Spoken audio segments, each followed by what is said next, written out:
My name is David Weill. I'm a transplant doctor and I wrote a book called Exhale, Hope, Healing, and a Life in Transplant. It's a behind-the-scenes look of the emotional ups and downs of a transplant program, both from a patient's perspective and from a physician's. Early on in my career, my father developed liver disease that required a transplant. So after being the doctor, I was now being the family member. Having to see it from that side really changed my perspective about the entire field. I went through the waiting list period with him, the operation and the post-operative recovery. After that point, everything about the field for me changed.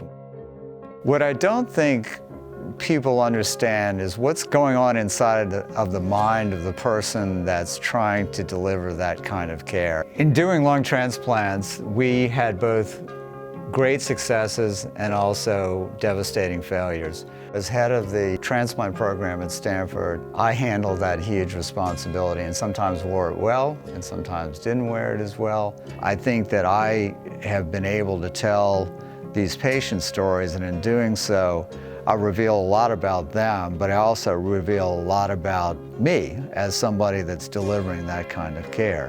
One thing that I write toward the end of the book that I think will be interesting to readers of all kinds is how do you develop a life that has balance to it?